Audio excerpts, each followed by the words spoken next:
আমি আমার হাবিবকে তোমাদের কাছে মডেল করে পাঠালাম, আমি আমার হাবিবকে তোমাদের কাছে নিদর্শন স্বরূপ পাঠালাম।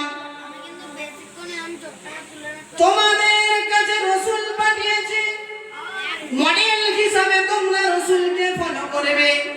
তোমরা দুনিয়ার কোনো মডেলকে ফলো করে চলতে পারবে না, দুনিয়ায় তোমরা স্বেচ্ছাচারিতা করে চলতে পারবে না, দুনিয়ার জমিনে তোমরা নিজের খেয়াল খুশি মতো চলতে পারবে না, দুনিয়ার জমিনে তোমার ইচ্ছা মতো কাজ করতে পারবে না। তোমরা কাজটা করবে আমার রাসূলের মতো, তোমরা চলাফেরা করবে আমার রাসূলের মতো, তোমরা খাওয়া দাওয়া করবে আমার রাসূলের মতো, তোমরা নামাজ পড়বে আমার রাসূলের মতো, তোমরা রোজা রাখবে আমার রাসূলের মতো, তোমরা ব্যবসা করবে আমার রাসূলের মতো। এক কথায় তোমাদের জীবন বিধানটা চলবে আমার রাসূলের মতো, অন্য কারো মতো নয়।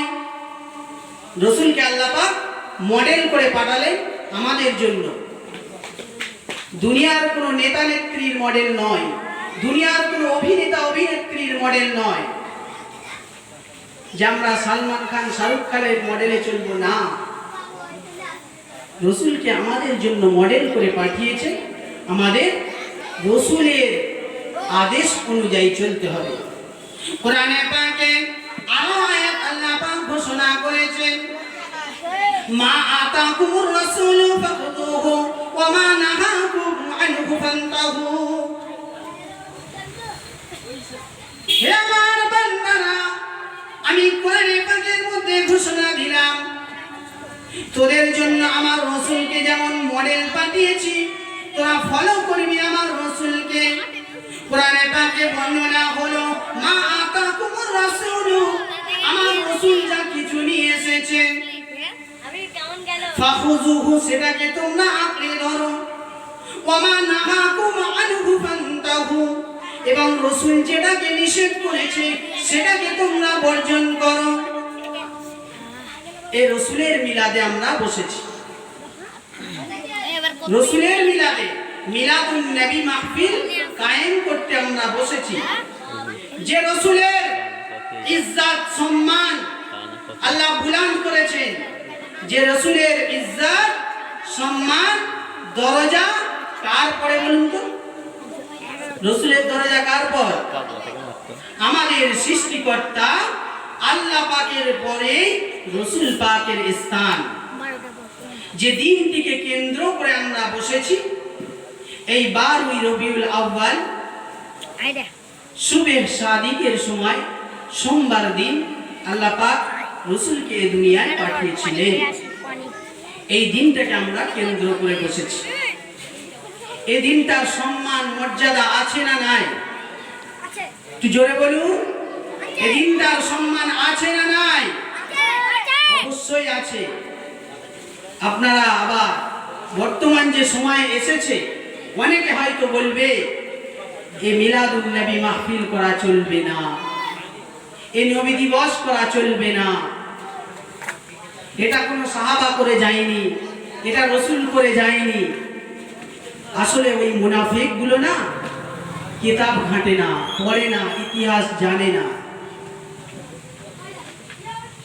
রাসূল পাকের জন্মের পর থেকে যে বর্ণনাগুলো পাওয়া যায়, আমরা শরিয়াত মোতাবেক যে মিলাদুন নবী মাহফিল কায়েম করছি, এটা জায়েজ। আল্লাহ পাক যখন দুনিয়ায় রাসূলকে পাঠাবেন, দুনিয়া যখন জাহিলিয়াতের যুগে অন্ধকার ছিল, হযরত ঈসা আলাইহিস সালাম গমনের পর পৃথিবীর বুকে শিরক, বিদআত, কুসংস্কার, ফিতনা, ফাসাদ, রাহাজানি, কাটাকাটি, মারামারি, রাহাজানি, প্রত্যেকটা খারাপ কাজের দিকে মানুষ যখন ধাবিত হয়েছিল, মানুষকে মানুষ বলে মনে করত না, মানুষ সাথে পশুর মতো ব্যবহার করত, এমনকি তারা জীবিত কন্যাকেও পুঁতে ফেলত। ঠিক সেই সময় আল্লাহ পাক অসীম করুণায় বিশ্ব বৈজ্ঞানিক, বিশ্বের বাদশাহ, বাদশাহ দিকের বাদশাহ তাজদারে নবুয়ত, শাহিনশাহে রিসালাত, শাফিউল মুজনাবিন, রাহমাতাল লিল আলামিন কে আল্লাহ পাক এই দুনিয়ার জমিনে পাঠালেন। এই পাঠানো ঠিক রাসূল পাক আসবেন সেই রকম আগের মুহূর্তটা কেমন ছিল জানেন? আমার আপনার নবী দিন দুনিয়ার বাদশা হাবিবুল্লাহ জনাবে মুহাম্মদুর রাসূলুল্লাহ সাল্লাল্লাহু আলাইহি ওয়াসাল্লাম দুনিয়ার জমিনে আসবেন। হযরত মা আমিনা রাদিয়াল্লাহু তাআলা আনহার গর্ভে তিনি যখন আছেন, হযরত মা আমিনা রাদিয়াল্লাহু তাআলা আনহা বড় চিন্তিত। আমার পেটে শিশু বাচ্চা আছে। রাসূল পাক সাল্লাল্লাহু আলাইহি ওয়াসাল্লাম মায়ের গর্ভে থাকা অবস্থাতেই তার পিতা ইন্তেকাল করেছিলেন। সেই সূত্রে হযরত আমিনা রাদিয়াল্লাহু তাআলা আনহা একটু চিন্তিত, যদি আজকে আমার স্বামী থাকতো, আমার মনের কথাগুলো আমার স্বামীকে বলতাম। আজকে যদি আমার স্বামী বেঁচে থাকতো, এই শিশুটার সুবিধা অসুবিধা আমার স্বামীকে আমি বলতাম। এই রকম চিন্তিত হৃদয় নিয়ে, মনে ব্যথা নিয়ে ঘুমিয়ে পড়েছেন। হযরত আমিনা রাদিয়াল্লাহু তাআলা আনহা বর্ণনা করছেন, শিশু মুহাম্মদ যখন আমার পেটে আছে, আমার গর্ভে যখন আছে, অন্যান্য মায়েরাও যখন গর্ভ ধারণ করে, পেটটা তাদের একটু ভারী হয়ে যায়, একটু কষ্ট অনুভব করে। আমি আমিনা যখন শিশু মুহাম্মদকে আমার পেটে নিয়েছিলাম, সর্বপ্রথম আমি তো কোনো কষ্ট অনুভব করি নাই। জোরে হবে না সুবহানাল্লাহ? অন্যান্য মায়েদের একটু পেটটা ভারী হতো। আমি না শিশু মুহাম্মদকে পেটে নিয়েছিলাম, আমার পেট কিন্তু ভারী ছিল না। আমি যখন চিন্তিত হৃদয়ে ঘুমিয়ে পড়লাম, আমি স্বপ্নে দেখছি আমাকে যেন বলা হচ্ছে, ও আমিনা তুমি চিন্তা করো না, তোমার পেটে যে সন্তান আছে, তোমার গর্ভে যে সন্তান আছে, সে অন্য কোনো সন্তান নয়, সে হবে দুনিয়ার বাদশা, আখিরাতের বাদশা, দুজাহানের নবী। যে কোনো সন্তান তোমার পেটে নাই, আমিনা তুমি চিন্তা করো না। শিশু মুহাম্মদ হযরত আমিনার পেটে আছেন। হুজুর সাল্লাল্লাহু আলাইহি ওয়াসাল্লামের আম্মা জান যখন চিন্তা করলেন, আল্লাহর তরফ থেকে গায়বীতে তাকে স্বপ্নে জানানো হলো, এটা অন্য কোনো সন্তান না, এটা হবে দুজাহানের বাদশা, আখিরি জামানার নবী। এ নিয়ে তুমি টেনশন করো না, চিন্তা করো না। এমন করে হযরত আমিনা স্বপ্নে দেখলেন।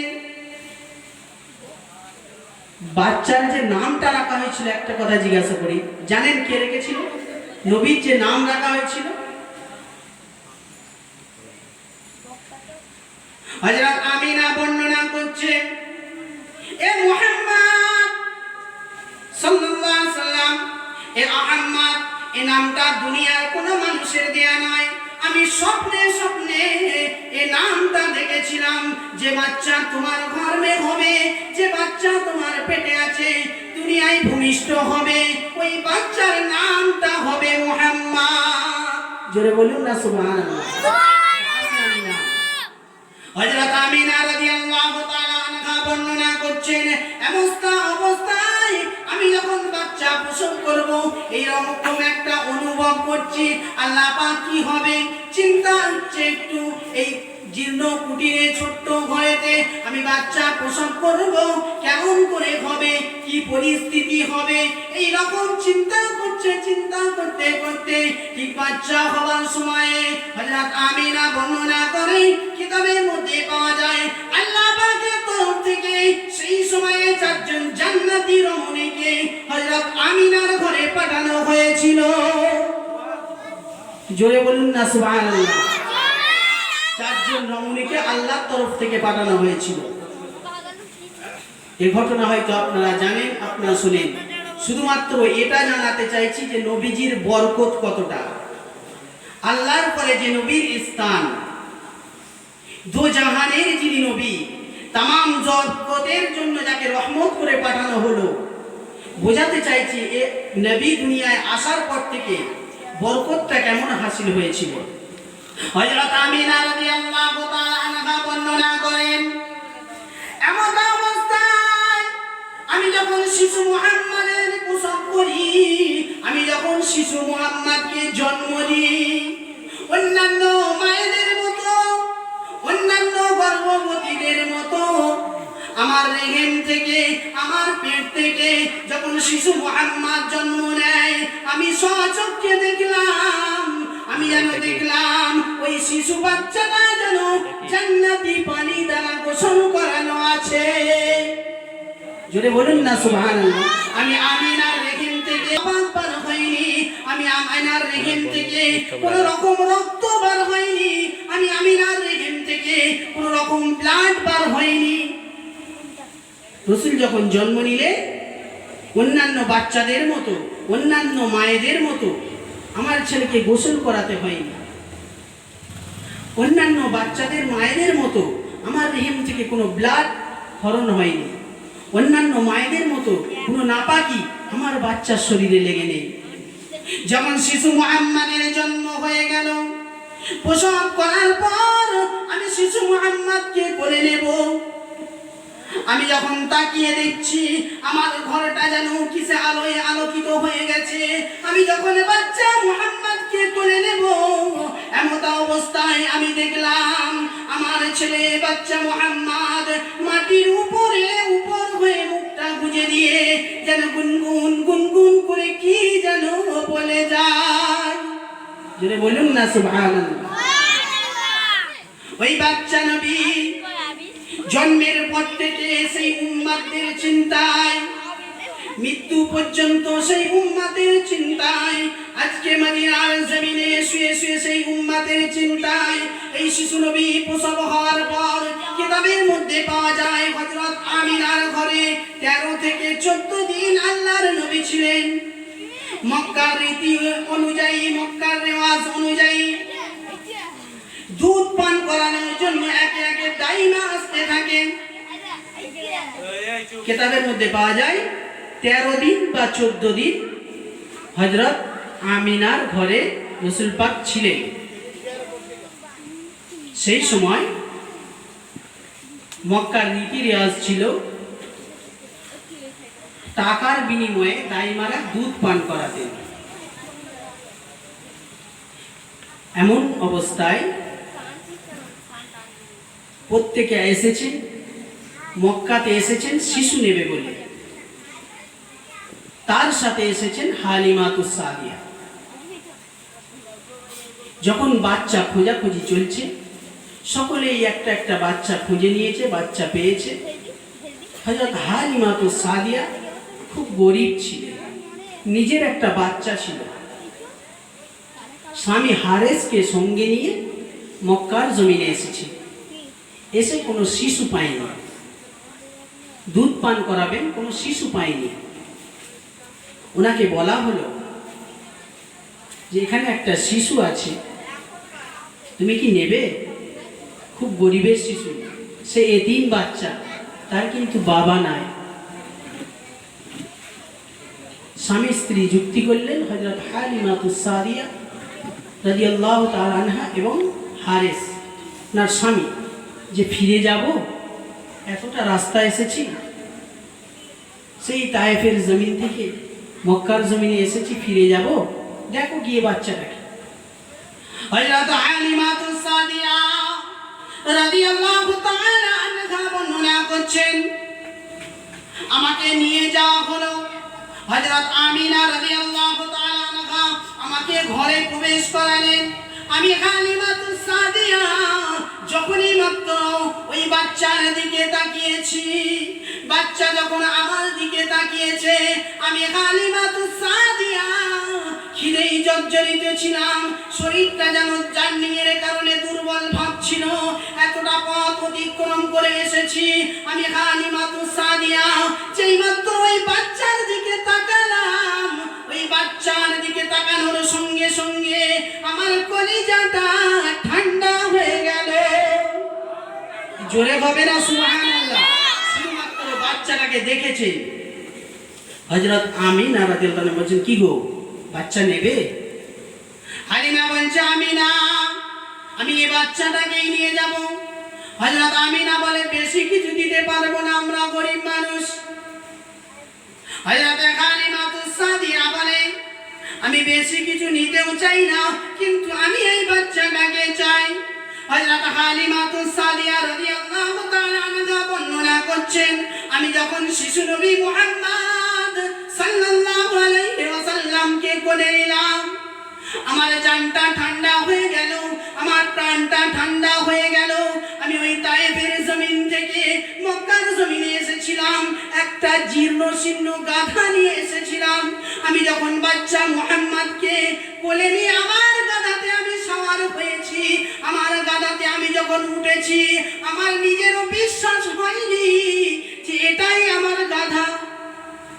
কেন বিশ্বাস হয়নি?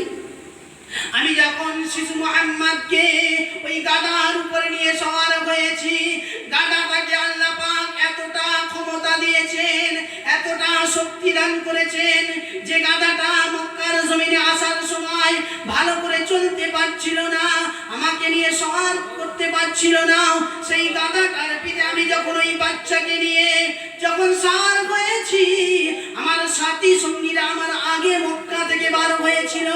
ওই গাধাটা এত দ্রুত চলতে শুরু করেছে, এত দ্রুত চলতে শুরু করেছে, এক পর্যায়ে আমি হালিমাতুস সাদিয়া দেখলাম আমার সঙ্গী সাথীরা, আমার সাথে যারা এসেছিল, আমার অনেক পেছনে তারা পড়ে আছে।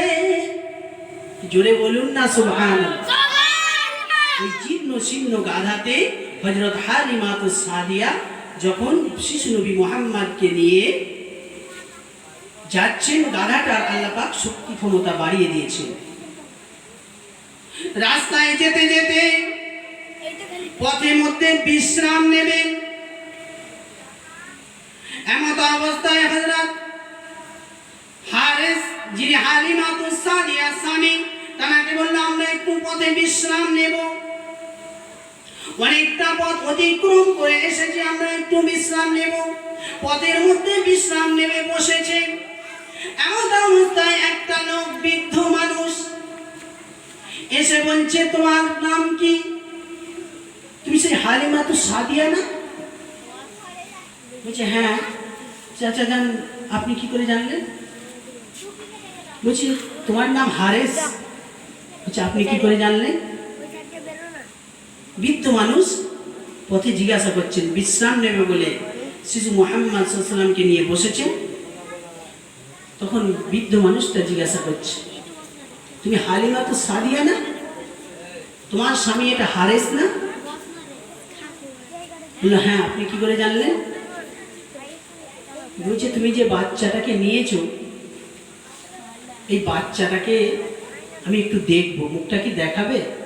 বলছে, কেন? না, আমি একটু দেখব। অনেক জোরাজুরির পর,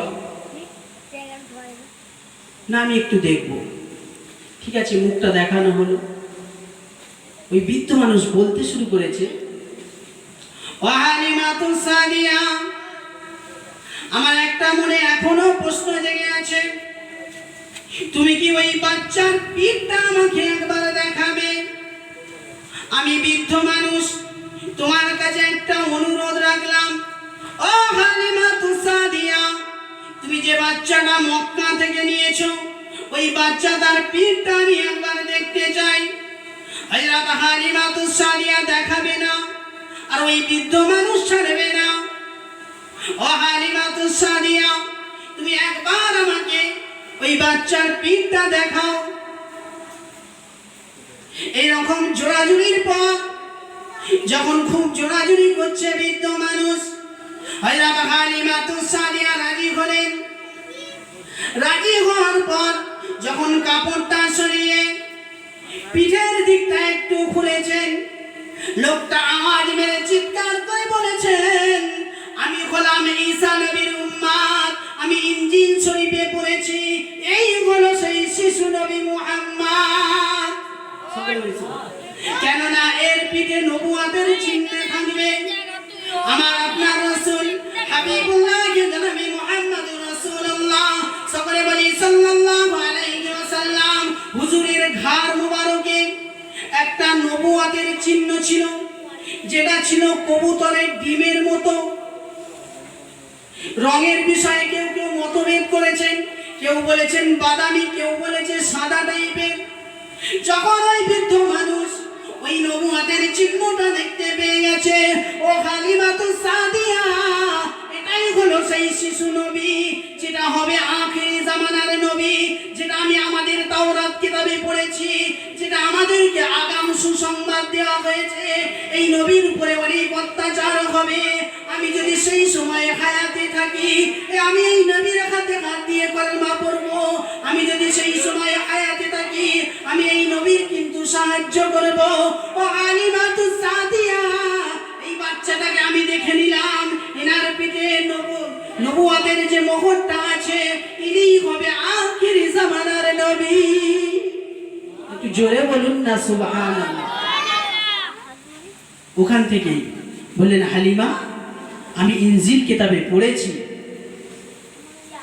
আমি ইনজিল কিতাবে পড়েছি এই বিষয়ে, যিনি আহমদ বলে আসবেন, যার নাম হবে মুহাম্মদ, তার পিঠে একটা নবুয়াতের চিহ্ন থাকবে, সে হবে আখিরি জামানার পয়গম্বর। আমি তাওরাত কিতাবে পড়েছিলাম, আজকে সেটা মিলিয়ে নিলাম। এবার হালিমাতুস সাদিয়া বাড়ির দিকে রওনা দিচ্ছেন।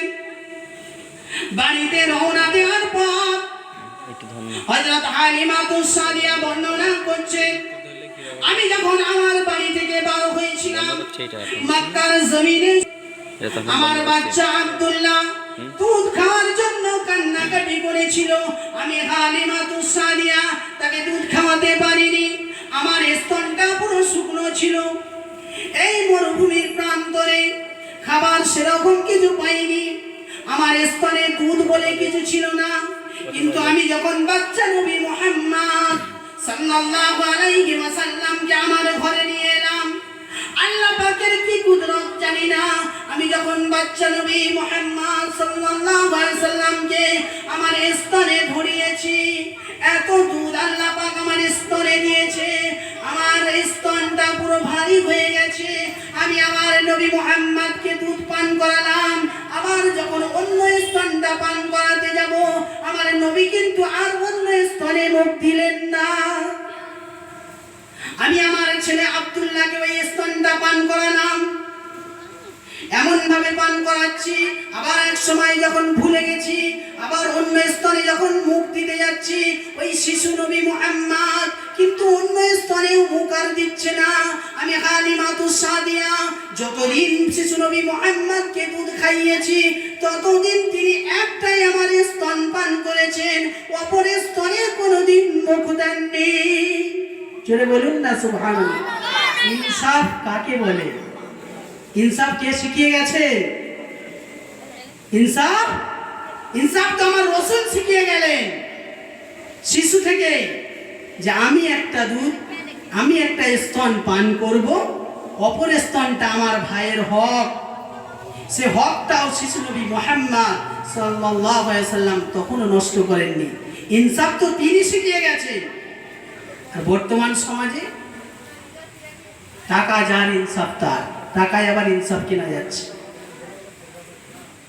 আমাদের মধ্যে রসুলের সে আদর্শটা নাই, রসুলের যে সুন্নাত আমাদের মধ্যে নাই। আমরা মিলাদুন নবী মাহফিল কায়েম করছি, আমরা রসুলের মুহাব্বত দেখাতে চাইছি, আমরা রসুলকে ভালোবাসি, রসুল যেগুলো বলে আমরা মানি না। হালিমাতুস সাদিয়া রাদিয়াল্লাহু তাআলা আনহা বর্ণনা করছেন, আমি শিশু নবী মুহাম্মদকে যখনই মাত্র আমার বাড়িতে প্রবেশ করিয়েছি, আমার বাড়িতে যে বকরিগুলো ছিল, জীর্ণ শীর্ণ বকরিগুলো, ভালো করে খাওয়া দাওয়া হতো না। আমি ওই বকরিগুলোকে ভালো করে খেয়াল করলাম। আল্লাহ পাক ওই শিশু নবীর এত বরকত দিয়েছিলেন, এত বরকত দিয়েছিলেন। আমার যে বকরিগুলোর বাচ্চা ছিল, তার বাচ্চাগুলো দুধ পান করবে, আমরা দুধ দহন করে খাবো, আমরা দুধ পান করব। শিশু নবী আসার পরে আমার প্রত্যেকটা বকরির স্তনে এত দুধ আল্লাহ দিয়েছে, এত দুধ আল্লাহ দিয়েছে, আমরা নিজেরা সকলে খেয়েও শেষ করতে পারিনি। জোরে হবে না সুবহানাল্লাহ? শিশু নবীর বরকত এত, হযরত হালিমাতুস সাদিয়া রাদিয়াল্লাহু তাআলা আনহা বর্ণনা করছেন, আমি যখন শিশু নবীকে এনেছি আমার বকরির স্তনগুলো দুধে পরিপূর্ণ হয়ে গেছে। শুধু তাই নয়, আমার বকরিগুলো যেখানে খাবে, মরুভূমির প্রান্তরে যেগুলো শুষ্ক মরুভূমি ছিল, গাছ ছিল না, ঘাস পাতা ছিল না, আমার নবীর এত বরকত, আমার নবীর বরকতের কারণে আশেপাশের জমিনগুলো আল্লাহ পাক সবুজ শস্যে ভর্তি করে দিয়েছে। জোরে হবে না সুবহানাল্লাহ? এমত অবস্থায় রাসূল থাকছেন। রাসূল যখন একে একে একটা একটা কথা বলা শিখেছেন, মা মা বলা শিখেছেন, এক পা করে চলতে লেগেছেন। হযরত হালিমাতুস সাদিয়া বর্ণনা করছেন, আমার নিজের ছেলে আব্দুল্লাহ ছিল, আমি তার সঙ্গে শিশু নবী মুহাম্মদ সাল্লাল্লাহু আলাইহি সাল্লামকে দুধ পান করবো বলে নিয়ে এসেছিলাম। যখন ওই শিশু নবী আমাকে মা বলে ডাকতো, ওই মুখে এত মধু ছিল, এত মিষ্টি ছিল, আমি ওই শিশু নবীর ডাকেতে আমি মুগ্ধ হয়ে যেতাম। সুবহানাল্লাহ। এমন করে শিশু নবী যখন আস্তে আস্তে খেলাধুলা করছেন, ছাগলের বাচ্চা নিয়ে খেলাধুলা করছেন, হযরত হালিমাতুস সাদিয়া রাদিয়াল্লাহু তাআলা আনহা বর্ণনা করছেন, আমি শিশু নবীকে একটা ছাগল দিলাম, আমার কাছে জেদ করলো আমি একটা বাচ্চা ছাগল নেব, আমি বাচ্চাটা নেব। বাচ্চা ছাগলটা দিলাম, ছাগলটাকে কোলে জড়িয়ে ধরে, ছাগলটাকে ছেড়ে দেয়, ছাগলটার সঙ্গে ছোটে। আমার নবী ওই বাচ্চা ছাগলটার সঙ্গে খেলা শুরু করেছে। আমার মেয়ে সুমাইয়া ছাগলগুলোকে নিয়ে পাহাড়ের গায়ে চড়াতে গেছে। শিশু নবী মুহাম্মদ সাল্লাল্লাহু আলাইহি ওয়াসাল্লাম আমার মেয়ে সুমাইয়ার সঙ্গে ওই বাচ্চা ছাগলটা নিয়ে শিশু নবী আমার মেয়ের সঙ্গে পিছে পিছে চলে গেছেন। এমত অবস্থায় শিশু নবী বোন সুমাইয়ার সঙ্গে ছাগল দেখছেন, ছাগলটা নিয়ে খেলাধুলা করছেন। এমন একটা সময়ে জঙ্গলের একটা বাঘ এসে শিশু নবী যে ছাগলটা নিয়ে খেলাধুলা করছিলেন, ওই বাঘের গলাটা ধরে আস্তে আস্তে জঙ্গলের দিকে চলে যাচ্ছেন। হযরত হালিমাতুস সাদিয়ার কন্যা হযরত সুমাইয়া ওইটা দেখার পরে ভয় পেয়ে গেছেন যে আমার ভাইয়ের কিছু করে দেবে নাকি, আমাদের ছাগলটাকে বাঘ নিয়ে চলে যাচ্ছে। ওখান থেকে দৌড় দেওয়া শুরু করেছেন, এক দৌড় দিয়েছেন, বাড়িতে প্রবেশ করলেন। এসে হযরত হালিমাতুস সাদিয়াকে বলছেন, আম্মা জান, সর্বনাশ হয়ে গেছে, বড় ক্ষতি হয়ে গেছে।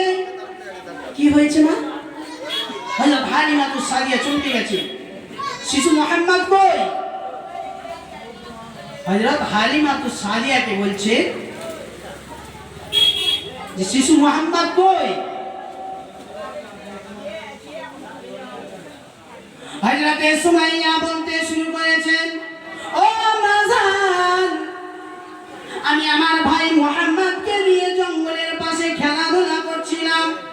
ওই বাচ্চা ছাগলটাকে নিয়ে শিশু নবী মুহাম্মদ সাল্লাল্লাহু আলাইহি সাল্লাম খেলাধুলা করছিলেন। এমত অবস্থায় একটা বাঘ এসে আমার ভাইয়ের ছাগলটাকে ধরে জঙ্গলের দিকে নিয়ে যাচ্ছে। আমি ওটা দেখার পরে বাড়িতে চলে আসছি। এমত অবস্থায় আমি যখন বাড়ির দিকে চলে আসব, আমার ভাই শিশু মুহাম্মদ ওই বাঘের পিছন ধরেছে, বাঘের পিছন ধরে ধরে ধরে জঙ্গলের মধ্যে প্রবেশ করে গেছে। হযরত হালিমাতুস সাদিয়া চমকে উঠলেন। সে কি কথা? ওয়াজ বুঝতে পারছেন? হযরত হালিমাতুস সাদিয়া যে ছাগলটা রাসূলকে দিয়েছিলেন খেলা করতে, ছাগলটাকে বাঘে ধরে নিয়ে চলে যাচ্ছে। শিশু নবী মুহাম্মদ সাল্লাল্লাহু আলাইহি ওয়াসাল্লাম বাঘের পিছন পিছন জঙ্গলে ঢুকে গেছে। তানার বোন সুমাইয়া ভয়ে ছুটে বাড়ি চলে এসেছেন। এসে আম্মাজান বলছে, আম্মাজান এই ব্যাপার। হযরত হালিমাতুস সাদিয়া চিন্তায় পড়ে গেলেন, এ বাচ্চার জবাব তো আমাকে দিতে হবে। আমি দুধ পান করানোর জন্য এনেছি, এ বাচ্চার জবাবটা আমাকে দিতে হবে। যাই আগে বাচ্চাটা কোথায় আসে দেখে আসি। সুমাইয়াকে নিয়ে হযরত হালিমাতুস সাদিয়া জঙ্গলের দিকে যাচ্ছে। জঙ্গলের দিকে হেঁটে যাচ্ছে শিশু মুহাম্মদকে খুঁজতে। এমন অবস্থায় হযরত হালিমাতুস সাদিয়া দেখতে পায় শিশু নবী মুহাম্মদ সাল্লাল্লাহু আলাইহি ওয়াসাল্লাম ওই বাচ্চা ছাগলটাকে কোলে করে নিয়ে বুকে জড়িয়ে নিয়ে হাসতে হাসতে হাসতে হাসতে হালিমাতুস সাদিয়ার দিকে আসছে। হযরত হালিমাতুস সাদিয়া প্রশ্ন করে, ও বাবা মুহাম্মদ, ও বাবা মুহাম্মদ, তুমি জঙ্গলে কেন গিয়েছিলে বাবা? বাঘে যদি তোমার কোনো ক্ষতি করে দিত, আমার ছাগলটার যদি ক্ষতি হতো, আমি যত না কষ্ট পেতাম। বাবা মুহাম্মদ, তোমার যদি কোনো ক্ষতি হয়ে যেত, আমি হালিমাতুস সাদিয়া জবাব দিতে পারতাম না, আমি হালিমাতুস সাদিয়া সহ্য করতে পারতাম না। শিশু নবী মুহাম্মদ সাল্লাল্লাহু আলাইহি ওয়াসাল্লাম বলা শুরু করেছে, ও আমার দুধ মা, মা জানা হালিমা, বাঘ যে আমার ছাগলটাকে ধরে নিয়ে গেল। আমি যখন বাঘের পিছে পিছে জঙ্গলের মধ্যে প্রবেশ করলাম, বাঘটা মুখ থেকে ছাগলটাকে ছেড়ে দিল। শুধু একটা বাঘ নয় আম্মা জান, একটা বাঘ নয়, জঙ্গলের অনেক অনেক বাঘ আমাকে ঘিরে ধরে রেখেছে। তার সাথে ছাগলটাও আছে। বাঘেদের জবান আল্লাহ পাক খুলে দিয়েছে। বাঘেরা বলতে শুরু করেছে, ও নবী মুহাম্মদ, ও নবী মুহাম্মদ, তুমি ভয় করো না, ভয় করো না, আমি তোমার ছাগল বাচ্চাকে খাবো না, আমরা তোমার ছাগল বাচ্চার কোনো ক্ষতি করব না। আমরা পশু, আমাদের আল্লাহ পাক জবান দিয়েছে, তুমি আমাদের নবী, আমাদের থেকে আমাদের কাছে আগাম সুসংবাদ ছিল, আগাম সুসংবাদ ছিল। এই জঙ্গলে নবী মুহাম্মদ আসবে, এই পাহাড়ের পাশে নবী মুহাম্মদ আসবে, ছাগল চড়াবে। আমরা পশু আল্লাহ পাক আমাদেরকে জানিয়ে দিয়েছিলেন। আমরা অপেক্ষায় ছিলাম, অপেক্ষায় ছিলাম, কবে আমরা সেই মুহাম্মদকে দেখব, কবে আমরা আখিরি জামানার নবীকে দু চোখে দেখব। আমরা জঙ্গলের বাঘ ওই ছাগলটাকে নিয়ে এসেছি খাওয়ার জন্য নয়, ওই ছাগলটাকে এনেছিলাম। আমি জানি আপনি মুহাম্মদ ওই ছাগলটাকে বলো ভালোবাসেন, বলো প্যার করেন। ওই ছাগলটা যদি নিয়ে আসি, আপনি পিছে পিছে পিছে পিছে চলে আসবেন। আমরা তাই জন্য ছাগলটা নিয়ে এসেছি। আমরা পশুরা আপনাকে নবী বলে মেনে নিলাম। জোরে বলুন না সুবহানাল্লাহ। জানেন তো পশুদের জবান আল্লাহ পাক নবীর সামনে খুলে দিয়েছিলেন। শুনেছেন এই ঘটনা তো অনেক। একটা উট এসেছিল রাসূলের কাছে নালিশ করতে, জানেন তো? হরিণের বাচ্চা রাসূলের কাছে নালিশ করেছিলেন। হরিণের ভাষা রাসূল বুঝেছিলেন তো? উটের ভাষা রাসূল বুঝেছিলেন তো? হ্যাঁ, তাহলে যারা বলে মুনাফিকের বাচ্চাগুলো যে রাসূল আমাদের মতো মানুষ, রাসূলের নামে মিলাদুন নবী মাহফিল কায়েম করা যাবে না, তাহলে তাদের কি হবে? ওই মুনাফিকগুলোকে বলতে হবে যে রাসূল আমাদের মতো যদি মানুষ হয়, রাসূলকে জঙ্গলের বাঘ ঘিরে রাখলো, রাসূলকে উট এসে তার মনের খায়েশ বলল, কষ্টটা বলল, রাসূল যদি আমাদের মতো মানুষ হলো, রাসূলকে হরিণীর মা এসে বলল, হে রাসূল আমার বাচ্চাকে শিকারীরা ধরেছে, আমার বাচ্চা আছে, আমাকে শিকারীরা ধরেছে, আমাকে একটু ছেড়ে দিতে বলেন না রাসূল, আমি বাচ্চাদের একটু দুধ পান করাবো। তাহলে ওই মুনাফিকগুলো বলে কি করে যে রাসূল আমাদের মতো মানুষ? বুঝতে পারছেন? তাহলে ওই মুনাফিকগুলোকে একটু চিড়িয়াখানায় ছেড়ে দেন না, ওদের মতো মানুষ তো খায় নাকি দেখেন না বাপগুলো। কথা বুঝতে পারছেন না বুঝতে পারেননি? আমার রসুল শুধু আমাদের নবী নয়, আমার রসুল কুল কায়নাতের নবী, তামাম আলামিনের নবী, আলামের নবী, দো জাহানের নবী, যিনি শাফিউল মুজনাবিন রাহমাতাল লিল আলামিন, যার সম্পর্কে আল্লাহ বললেন ওমা আরসালনাকা ইল্লা রাহমাতাল লিল আলামিন। যে রসুলের মিলাদুন নবী মাহফিল করতে বসলাম, আমরা রসুলের কেমন উম্মত হলাম? আমরা কি রসুলকে মানি? যদি মানতাম তাহলে আমরা রসুলের মডেলটাকে ফলো করতাম। প্রথমেই যেটা বলছিলাম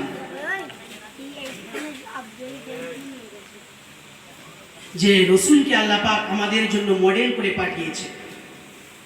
দুনিয়ার কোনো নেতা নেত্রী নায়ক নায়িকার মডেল নয়, রসুলের মডেলে আমাদেরকে চলতে হবে।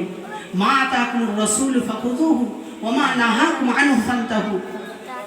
আমার দয়ার নবী, আমার মায়ের নবী কি শিক্ষা আমাদের দিয়ে গেলেন? এক তারিখের একটা ঘটনা আপনাদের শোনাবো। রাসূল পাক সাল্লাল্লাহু আলাইহি ওয়াসাল্লাম হাদিস শরীফের মধ্যে ইরশাদ করলেন, আল মুসলিমু মান সালিমাল মুসলিমুনা বিল লিসানিহি ওয়া ইয়াদিহি। ওই ব্যক্তি পূর্ণাঙ্গ মুমিন হতে পারে না যার হাতের দ্বারা, যার মুখের দ্বারা অপর কোনো মুসলমান নিরাপদ না থাকে। রাসূল হাদিস পাকের মধ্যে ইরশাদ করলেন যে ওই ব্যক্তি পূর্ণাঙ্গ মুমিন হতে পারে না যার হাতের দ্বারা, যার মুখের দ্বারা অপর কোনো মুসলমান নিরাপদ না থাকে। যদি এর ব্যাখ্যা করে আমার আপনার নবী দিন দুনিয়ার বাদশা হাবিবুল্লাহ জনাবে মুহাম্মদুর রাসূলুল্লাহ সাল্লাল্লাহু আলাইহি ওয়াসাল্লাম বললেন, হে আমার উম্মতেরা, আমার পাগলেরা, তোরা একে অপরকে দুঃখ দিয়ে কথা বলবি না, তোরা একে অপরকে চিমটি কেটে কথা বলবি না, তোরা একে অপরকে ব্যথা দিয়ে কথা বলবি না। আমি রাসূল এটা পছন্দ করি না। কেননা তোরা যদি একে অপরকে দুঃখ দিস, ব্যথা দিস, আমার আল্লাহ পাক এটা পছন্দ করে না। ওই ব্যক্তি যতক্ষণ না তোকে ক্ষমা করবে, ওই ব্যক্তি যতক্ষণ না তোকে মাফ করবে, তোর গুনাহটা কিন্তু মাফ হবে না। যদি আপনি মানুষকে কষ্ট দেন, মানুষের থেকেই আপনাকে মাফ চাইতে হবে, আল্লাহ পাক ওটা কিন্তু মাফ করবেন না। এক সময় রাসূল পাক সাল্লাল্লাহু আলাইহি ওয়াসাল্লাম এক জানাজার মাঠে উপস্থিত হয়েছে। জানাজার মাঠে রাসূল পাক সাল্লাল্লাহু আলাইহি ওয়াসাল্লাম আছেন। এমন সময় এক ইহুদি রাসূলের সামনে এলো। ইহুদি ছুটে আসছে, ও মুহাম্মদ, আমি তোমার কাছে কিছু অর্থ পাবো, কিছু টাকা পাবো। গামছাটা নিয়ে আমার নবীর গলাটাকে পাকড়ে ধরেছেন, দিয়ে ছোট বড় কথা বলতে লেগেছেন।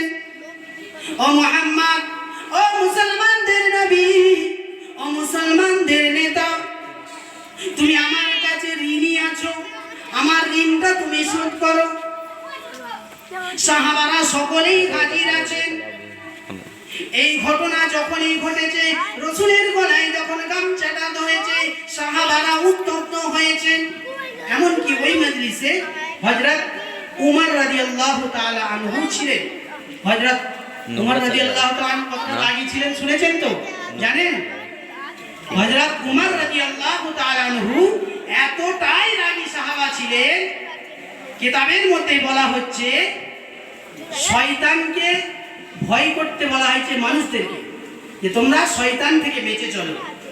কিতাবের মধ্যে পাওয়া যায় হযরত উমর রাদিয়াল্লাহু তাআলা আনহু যেই রাস্তা দিয়ে যেতেন, শয়তান সেই রাস্তা দিয়ে প্রবেশ করতেন না, অপর রাস্তা দিয়ে ঘুরে ঘুরে যেতেন। জোরে বলেন না সুবহানাল্লাহ। হযরত উমরের এত ক্ষমতা ছিল। যে উমার আল্লাহর নবীর কাছে কাকুতি মিনতি করেছিলেন, জেদ করেছিলেন, ইয়া রাসূলুল্লাহ, এতদিন তো আমরা ভিতরে নামাজ পড়লাম, ঘরের ভিতরে নামাজ পড়লাম, আপনি আল্লাহকে বলুন না আমরা একটু মাকামে ইব্রাহিমে নামাজ পড়ব। ও নবী, আপনি আপনার আল্লাহকে বলুন আমরা ওই মাকামে ইব্রাহিমে একটু নামাজ আদায় করব। নবী বলেন, না উমর, এখনো সময় হয়নি, আল্লাহ পাকের হুকুম হয়নি। হযরত উমর জেদ করেন, ইয়া রাসূলুল্লাহ, একটু আল্লাহকে বলুন না। এই রকম কথা কখন চলছে? রাসূল বলছেন, না হুকুম হয়নি। হযরত উমর বলছেন, আল্লাহকে বলুন। এমন অবস্থায় আল্লাহর তরফ থেকে জিবরাইল আলাইহিস সালাম হাজির। ইয়া রাসূলুল্লাহ, ইয়া হাবিবাল্লাহ, আপনার উমরের কথাটা আমার আল্লাহ কবুল করে নিয়ে আপনাকে ওই মাকামে ইব্রাহিমে এখন থেকে নামাজ পড়ার অনুমতি দিয়েছে। সুবহানাল্লাহ, একটু জোরে বলুন। সেই মাকামে ইব্রাহিমে প্রথম নামাজ হয়েছিল হযরত উমর রাদিয়াল্লাহু তাআলা আনহুর জন্যই। যে উমর সম্পর্কে রাসূল পাক সাল্লাল্লাহু আলাইহি ওয়াসাল্লাম বলেছিলেন, রাসূল পাক সাল্লাল্লাহু আলাইহি ওয়াসাল্লাম যে উমর সম্পর্কে বললেন, একদিন হযরত আম্মা জান আয়েশা সিদ্দিকা রাদিয়াল্লাহু তাআলা আনহার কোলে মাথা দিয়ে রাসূল শুয়ে আছেন, দুজনে গল্প গুজব করছেন, দুজনে আলাপ আলোচনা করছেন, স্বামী স্ত্রী বসে আছেন। এমন অবস্থায় এমন একটা সময়ে আকাশের তারকার দিকে তাকিয়ে রাসূল পাক আম্মা জান আয়েশা সিদ্দিকা দুজনে গল্প করছেন। আম্মা জান আয়েশা সিদ্দিকা রাদিয়াল্লাহু তাআলা আনহা প্রশ্ন করছেন, ইয়া রাসূলুল্লাহ, ইয়া হাবিবাল্লাহ, আসমানের ওই তারকারা যেগুলো দেখতে পাচ্ছি, এত তারা গিজ করছে, পৃথিবীর কোনো মানুষের তো গোনার ক্ষমতা নাই। আল্লাহ রাসূল বললেন, না নাই। আচ্ছা ইয়া রাসূলুল্লাহ, আমাকে বলুন, আকাশে যত তারা আছে, আকাশের এত তারার মতো কারো কি নেকি আছে, কারো কি সওয়াব আছে? আকাশে যত তারা আছে, এত তারার মতো কারো নেকি আছে? বলে, শোনো আয়েশা, আকাশে যত তারা দেখছো এর থেকেও বেশি নেকি আল্লাহ পাক আমার উমরকে দান করেছে। জোরে বলুন না সুবহানাল্লাহ। সেই উমর জানাজার মাঠে হাজির আসছে। কোন কথা বলছিলাম মনে আছে তো? কোন ওয়াজটা বলছিলাম মনে আছে তো? ওয়াজ শোনেননি নাকি? ইহুদি রাসূলের গলায় গামছা ধরেছে, সাহাবারা আছেন, তার মধ্যে হযরত উমর আছে। স্বাভাবিকভাবে আপনার বাপের গলায়, আপনার চাচার গলায় কেউ যদি গামছা ধরে, যতই দেনাদার হোক পাওনাদার, আপনি মেনে নেবেন? আর রাসূলের গলায় ধরেছে, কেউ মানতে পারে? সাহাবারা উত্তপ্ত হয়ে গেছেন। হযরত উমর রাদিয়াল্লাহু তাআলা আনহু নিজের খাপ থেকে তলোয়ারটা বার করেছেন, ওই ইহুদিকে মারবেন। তলোয়ারটা যেই না বার করেছেন, রাসূল বললেন, থামো ওমর, থামো, আমি হলাম দেনাদার, ইহুদি পাওনাদার। হযরত উমর তলোয়ারটা নামালেন বটে, কিন্তু নিজের নাকটাকে সামলাতে পারলেন না। ইহুদি, তোর এত বড় আসপদ্দা, তুই হতে পারিস পাওনাদার, তুই আমার রাসূলের গালে কেন গামছা ধরলি, গলায় কেন গামছা ধরলি? এরকম দু চারটে কথা শুনিয়ে দিয়েছি, পারবো না। যেই দু চারটে রাগ সামলাতে পারেননি, তলোয়ারটা নামিয়েছেন রাসূলের কথাই বটে, কিন্তু রাগটা সামলাতে পারেননি, দু চারটে কথা শুনিয়ে দিয়েছে। যেই না কথা শুনিয়েছেন, রাসূল পাক বলতে শুরু করেছেন, হে আমার উমর, তুমি এই ইহুদিকে সাথে করে নিয়ে যাও। এই ইহুদিকে সাথে করে নিয়ে গিয়ে আমি যতটা তার কাছে দেনা করেছি, সেই দেনাটা তুমি উমর আগে শোধ করে দাও। তুমি যে এই ইহুদিকে দু চারটে কথা বললে, দু চারটে গরম গরম কথা শুনিয়ে দিলে, ও উমর, এর জন্য তুমি ওই ইহুদিকে 2 আসার পরিমাণ মাল বেশি দেবে। বুঝতে পেরেছেন? তুমি উমর ইহুদিকে নিয়ে যাও, যে মালটা আমি দেনা করেছি সেটা তুমি ইহুদিকে দেবে। তুমি যে এই 2-4টে কথা বলে দিয়েছো, এর শাস্তি স্বরূপ তুমি ওকে 2 আসার পরিমাণ মাল বেশি দেবে। 2 আসা একটা পরিমাণ, সেটা আমাদের ভাষায় 2 কিলোও হতে পারে, 2 মানও হতে পারে। আরবের একটা পরিমাণ, এই পরিমাণ মালটা তুমি ইহুদিকে বেশি দেবে। কেন? তুমি ওকে 2-4টে গরম গরম কথা বলেছো। হযরত ওমর রাদিয়াল্লাহু তাআলা আনহু ইহুদিকে সাথে করে নিয়ে গেলেন। রাসূল পাক যতটা দেনাদার ছিলেন, ততটা মাল, ততটা সম্পদ ওই ইহুদিকে দিয়ে দিলেন। দেওয়ার পরে রাসূলের কথা মতো 2000 পরিমাণ মাল ওই ইহুদিকে দিচ্ছেন। ওই ইহুদি ভাই, আমার ভুল হয়েছে, আমার রাসূল আমাকে শাস্তি দিন। ওই ইহুদি ভাই, আমি ওমর তোমার কাছে মাপ চাইলাম, এই 2000 পরিমাণ মালটা তুমি নিয়ে নাও। ইহুদিকে 2000 পরিমাণ মাল দিচ্ছে কটু কথা বলার জন্য। কেননা রাসূল বলেছে। ইহুদি বলে, না না, আমি মাল নেব না, আমি যতটা মাল দিয়েছি ততটাই নেব, আমি বেশি কেন নেব? উমার ছাড়বে না, আমার রাসূল বলেছে, এটা আমার শাস্তি। আমি তোমাকে 2-4টে কথা শুনিয়েছি, 2-4টে কটু কথা বলেছি, তার কারণে এই মালটা তোমাকে আমাকে দিতেই হবে। ইহুদি বলে, না না না উমর, তোমাকে তবে একটা কথা শুনিয়ে রাখি, তোমাদের নবী মুহাম্মদ, তোমাদের নেতা মুহাম্মদ, তোমাদের নবী মুহাম্মদ আজকে কেমন, এটা আমি দেখতে এসেছিলাম। আমার সাথে যে চুক্তি ছিল, আমার সাথে যে ওয়াদা ছিল, সেই ওয়াদা এখনো 3 দিন বাকি আছে। কয় বুঝতে পারছেন? রাসূল যে দেনা করেছিলেন, একটা চুক্তির মধ্যে করেছিলেন তো, যে তোমাকে 10 তারিখে দেব, 9 তারিখের একটা চুক্তি করেছিলেন। ইহুদি বলছে এখনো 3 দিন বাকি আছে, আমার চুক্তি সম্পূর্ণ হয়নি, আমি ইচ্ছা করে 3 দিন আগে এসেছি। তোমার রাসূল কি বলে দেখো। ও উমর, তুমি শুনে নাও, আমি তোমার নেতা মুহাম্মদকে দেখলাম, আমি তোমার নেতা, তোমার নবী মুহাম্মদকে দেখলাম, আমি ইহুদি চুক্তির আগে আগে গলায় গামছাটা পেঁচিয়ে ধরলাম। তোমরা সাহাবারা উত্তপ্ত হয়েছো, আমাকে মারবে, তোমার নেতা আমাকে মারতে দেয়নি, তোমাদের রাসূল আমাকে মারতে দেয়নি, তোমার নেতা তোমাকে ঋণটা পরিশোধ করার অনুমতি দিল, তুমি উমর রাগ সামলাতে না পেরে আমাকে 2-4টা কথা শুনিয়ে দিয়েছো, আমার গায়ে হাত তুলোনি, তার কারণে রাসূল তোমাকেই শাস্তি দিল, 2000 পরিমাণ মাল বেশি দিতে বলল। এই জাত মানুষ নয়, দুনিয়ার কোনো মানব নয়, এ মহামানব, এই হবে তো আমাদের নবী, এই হবে আমাদের নেতা। আমি ইহুদি, এই রাসূলের ব্যবহারটা দেখে আমি আর ওই ধর্মে থাকতে পারলাম না। চলো চলো চলো, আমি তোমার সাথেই পড়ে নিলাম কালমা লা ইলাহা ইল্লাল্লাহু মুহাম্মাদুর রাসূলুল্লাহ। জোরে জোরে বলুন সুবহানাল্লাহ, আরো জোরে বলুন না সুবহানাল্লাহ। ইসলাম কি শুধু তলোয়ারে এসেছে?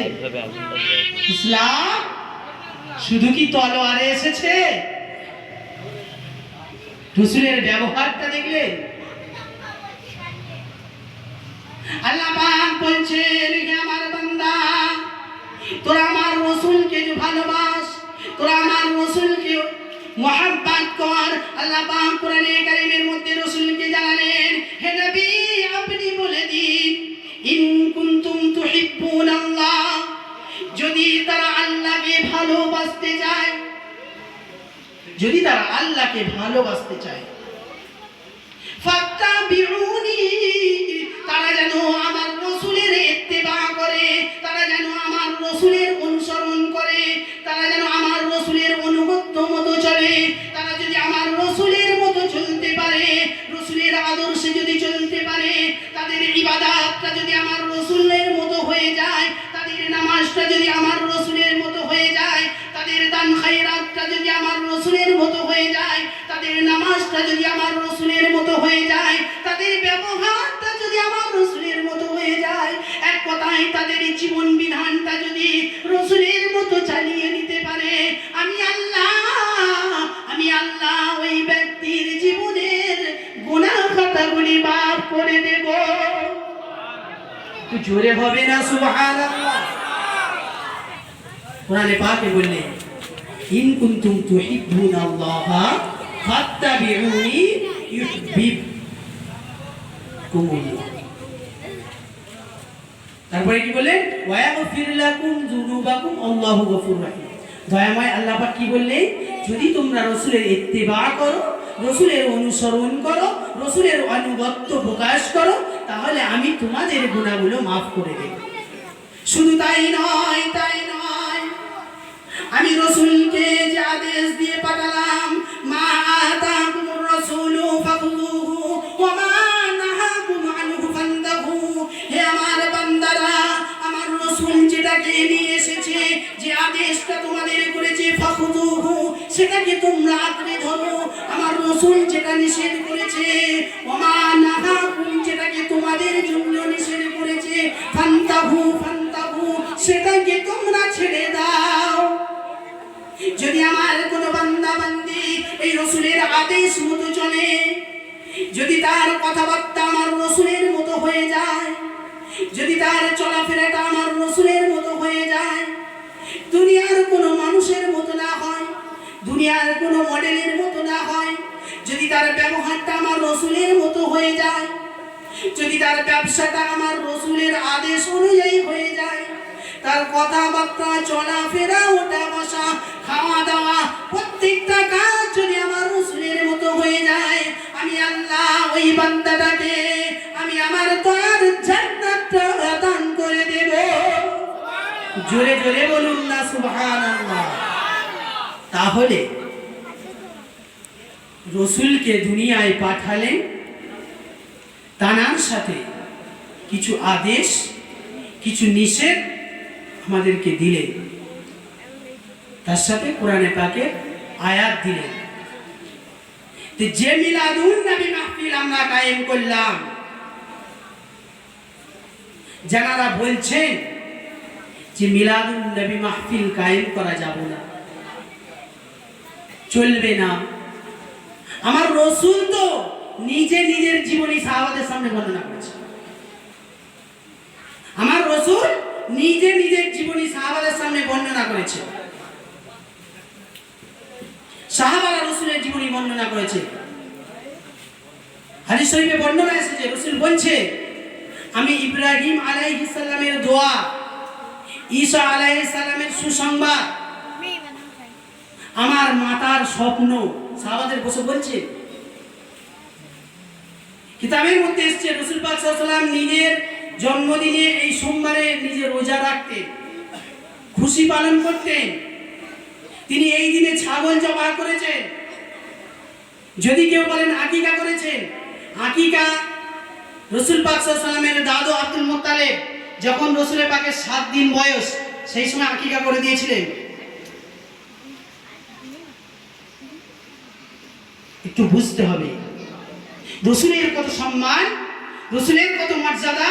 প্রথমেই আমি বললাম, বর্ণনা করলাম যে আল্লাহ পাকের পরে জানার স্থান, সে তাজদারে নবুয়াত, শাহিনশাহে রিসালাত, শাফিউল মুজনাবি, রাহমাতাল লিল আলামিন।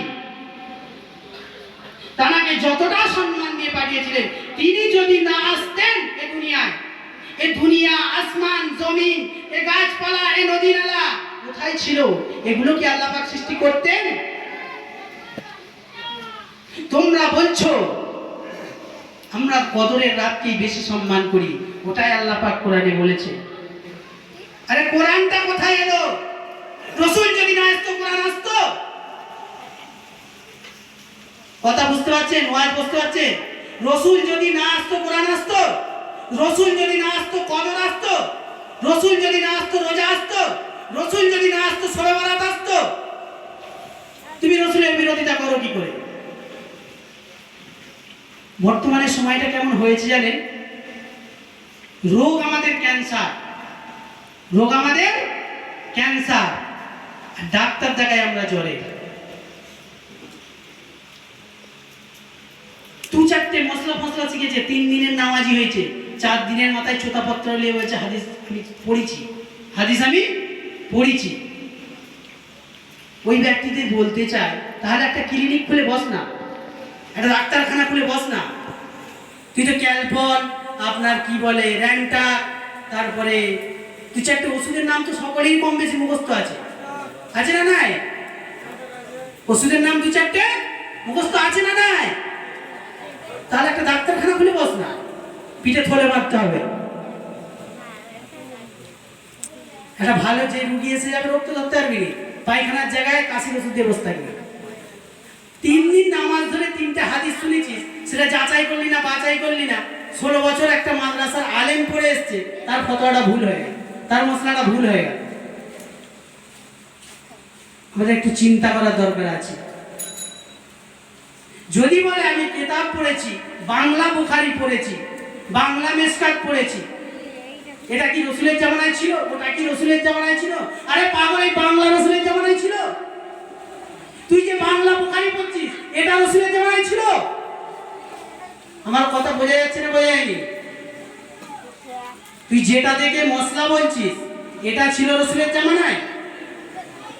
এরকম একটা লোক ধরো ডাক্তারের কাছে গেছে, আমার মায়ের এই এই হয়েছে, অমুক হয়েছে, তমুক হয়েছে, বিভিন্ন বিমারে ভুগছে, ডাক্তারবাবু ওষুধ দিন।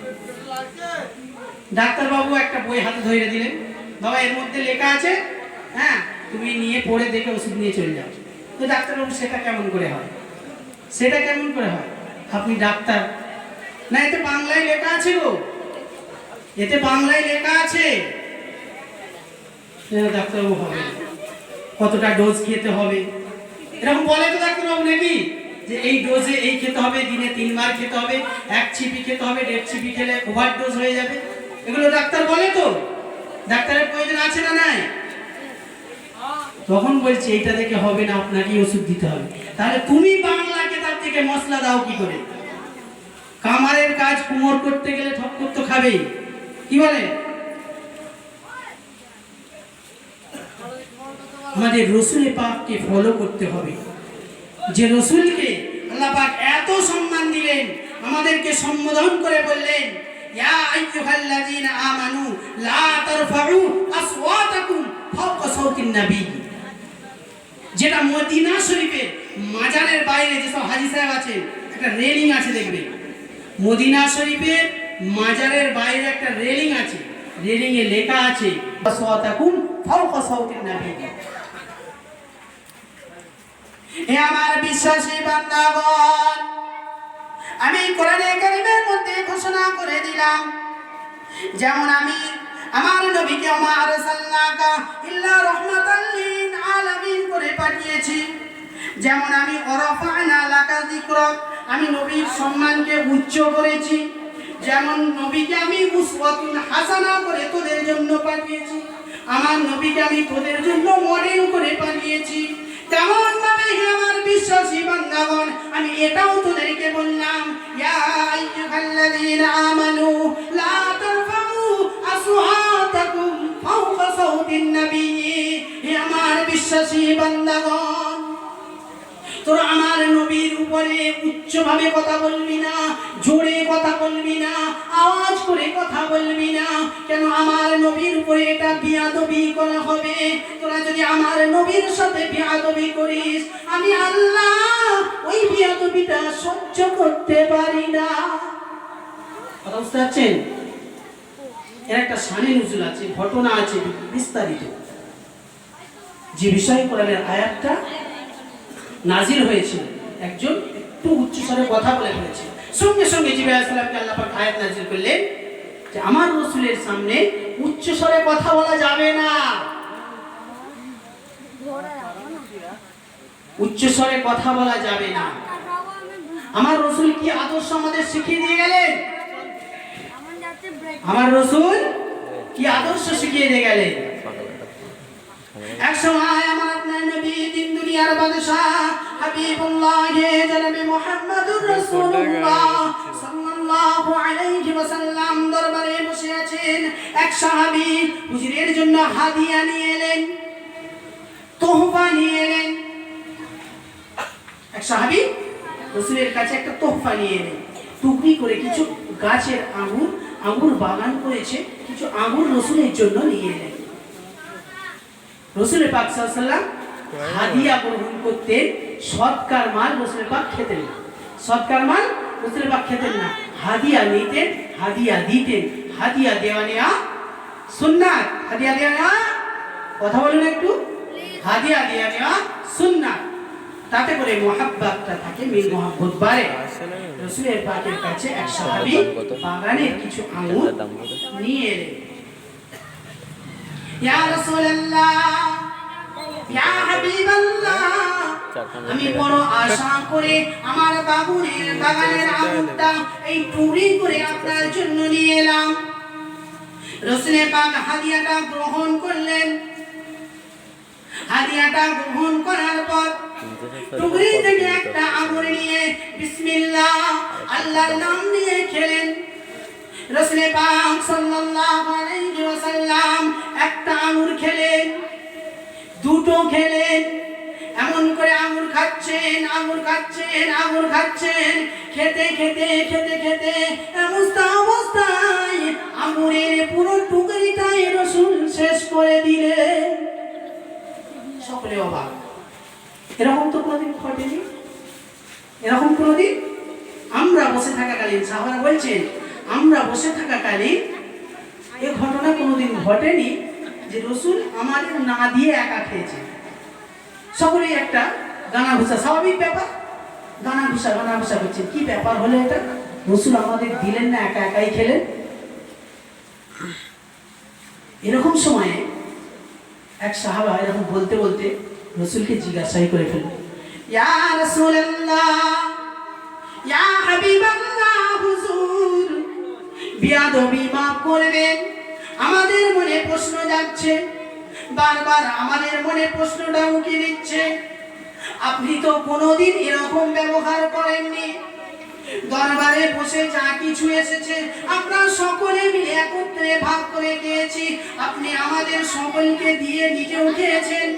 ইয়া রাসূলুল্লাহ, আজকে এমন কি হলো, আপনি কেন একা আঙুরগুলো খেলেন?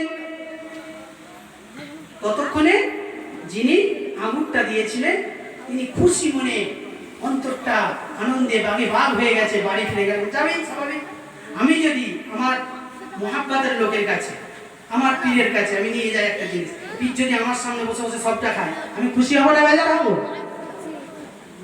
তাই বলে বাবা মাকে বাদ দিয়ে যান, পীরের কাছে আবার নিয়ে যাবেন না। সব আমার সময় যাওয়ার কিছু আছে তো।